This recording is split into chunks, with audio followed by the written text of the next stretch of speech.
क्या कहिएगा मैडम, जिस तरीके से देश में हिंदुओं को टारगेट किया जा रहा है, जगह जगह पे हिंदुओं को प्रताड़ित किया जा रहा है, गोली मारी दी जा रही है, तो आप क्या कहेंगे? जिस तरीके से पाकिस्तानियों ने हमारे भारत के जो निर्दोष नागरिक थे उनकी हत्या की है, उनके पे अपना आतंकी हमला किया है, इसको कहीं से भी बख्शा नहीं जाएगा।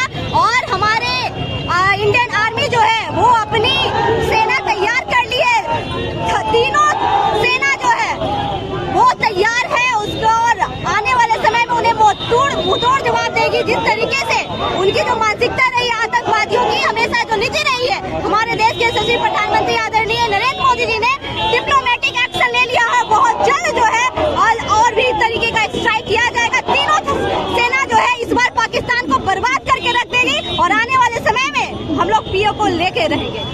जब 2014 में हमारे भारत देश के प्रधानमंत्री श्री नरेंद्र मोदी जी बने थे तो उन्होंने ये जनता को विश्वास दिलाया था कि हमारा देश जो है आतंकवाद से मुक्त होगा, लेकिन लगातार जिस तरीके से आतंकवादी हमले हो रहे हैं वो तो कहाँ ये विश्वास उनका कामयाब हुआ। पहले आप ये बताइए, आप कहे हैं कि मैं शक्तिशाली हूँ, अगर आपको अभी आके कोई धक्का दे दे तो आप गिरेंगे या नहीं गिरेंगे? बताइए। गिरेंगे। गिरेंगे या नहीं गिरेंगे? तो गिरेंगे उस समय, उसके बाद ही आप एक्शन लेंगे ना। तो इसी तरीके से भारत एक शक्तिशाली राष्ट्र था 2014 के पहले, जिस तरीके से यूपीए की सरकार में हो रही थी, लेकिन आज अगर वहाँ पे आतंकी हमला हुआ है, मोदी जी ने सऊदी अरब का जो दौरा है छोड़कर भारत आए और भारत के नागरिकों को प्राथमिकता दी है, तो ये कोई और नहीं कर सकता, सिर्फ भारत का बेटा, भारत का लाल, गरीबों का मसीहा, वो आदरणीय मोदी जी करने करके दिखाया है। और हिंदू राष्ट्र का परचम अगर पूरे विश्व पे लहराने का काम किया है तो वो कोई और नहीं, आदरणीय नरेंद्र मोदी जी ने किया है। किसी भी भारत के बेटा में ऐसा कोई पैदा नहीं हुआ कि आज के पहले जिस तरीके से पूरे विश्व में परचम लहरा है, आज मोदी जी के कारण पूरा भारत वैश्विक पटल पे परचम लहरा रहा है। तो ये हमारे आदरणीय मोदी जी की देन है। एक तरफ से पहलगांव में हिंदुओं को टारगेट किया गया, आप कह रहे हैं भारत हिंदू राष्ट्र की जिस तरीके से लगातार भारत में तैयारी की जा रही है, लेकिन वहीं पे बंगाल में हिंदुओं को टारगेट किया गया। इस्लामी जहीदी, जो भी इस्लाम जहीदी और इस्लामी आतंकी है, उनको कहीं से बख्शा नहीं जाएगा। और जो बंगाल की जो हिंसा हो रही है वो ममता बनर्जी के नेतृत्व में जो हो रहा है, बंगाल में बहुत ही जल्द राष्ट्रपति शासन लागू होगा, आप देखिएगा। क्योंकि हिंदुओं का जिस तरीके से बर्बरता करेगा, हिंदू राष्ट्र होने के कारण ये नहीं सहेगा। हम लोग बहुसंख्यक समाज है और अल्पसंख्यक समाज होने के कारण वो तांडव नहीं करेगा। इस्लामी आतंकी यहाँ कहीं से बख्शा नहीं जाएगा। जो भी आतंकी हमले करेंगे उनको चुन चुन को गोली मारा जाएगा और पाकिस्तान पे जो चढ़ के उनको गोली मारा जाएगा। और आने वाले समय में जिस तरीके से उनका हुक्का पानी बंद और पहले भी वो भीख मांगने का काम किया है, और एक बार फिर से पाकिस्तान कटोरा लेके भीख मांगने को तत्पर हो जाएगा।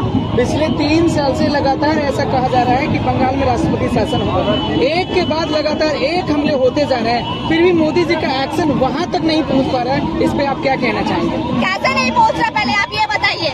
जिस तरीके से आज जीरो टॉलरेंस पॉलिसी और हमारा देश इतना सशक्त हो चुका है कि अगर कोई भी घटना होती है उसका तुरंत कार्रवाई की जाती है। मैडम 2019 में पुलवामा अटैक हुआ था, ये मोदी जी के कार्यकाल में हुआ, पुलवामा अटैक हुआ। अभी तक पता नहीं चला इतना RDX कहाँ से आया।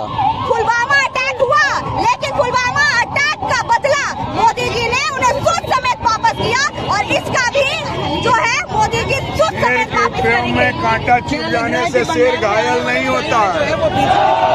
अगर एक शेर के पाँव में थोड़ा सा कांटा चुभ गया, इससे शेर को घायल नहीं समझना चाहिए। और कभी भी शेर जब आक्रमण करता है तो 2 कदम बंगाल की जो दशा अभी दिख रही है, आने वाले समय में वहाँ पे भारतीय जनता पार्टी का ही भविष्य है, इसके अलावा कुछ नहीं है। और बहुसंख्यक समाज, हिंदू राष्ट्र होने के नाते हम सभी हिंदुओं का मान सम्मान और गौरव की बात है कि हम लोग एकजुट होकर आने वाले समय में उन्हें धूल चटाएंगे और आतंकी को कतई बर्दाश्त नहीं। क्या बंगाल के मुसलमान बीजेपी को सकारेंगे, स्वीकार करेंगे?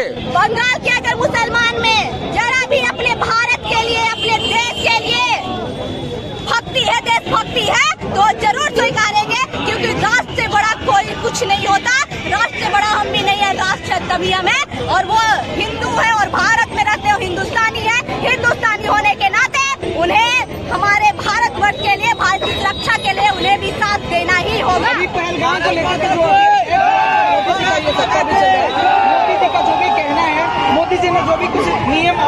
किया है, क्या लगता है कि वो दृष्टि पटल पे सही साबित होगा? आप देख लीजिए, मोदी जी ने त्वरित बैठक कितने बैठकें कर लिए और हमारे गृह मंत्री जी ने आदेश दिया है कि जितने भी मुख्यमंत्री हैं हमारे 28 राज्यों के मुख्यमंत्री से उन्होंने बात की है और सभी को दिशा निर्देश दिया है कि जो भी पाकिस्तानी जिस राज्य में भी है उन्हें तुरंत हमारे भारत से उन्हें पाकिस्तान भेजने का काम करे। तो ये पहले की सरकारें में तो कभी हुई नहीं है, कभी नहीं हुई है।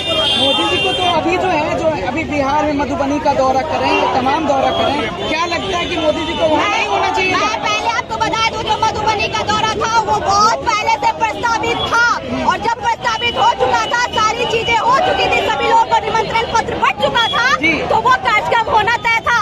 लेकिन आप एक चीज देख लीजिए, 10 बजे से जो कार्यक्रम था, यही घटना के कारण वो कार्यक्रम को 1:30 बजे किया गया। तो मोदी जी ने प्राथमिकता नागरिकों को दी, सऊदी अरब का दौरा को छोड़कर आए। तो इससे साबित यही होता है कि मोदी जी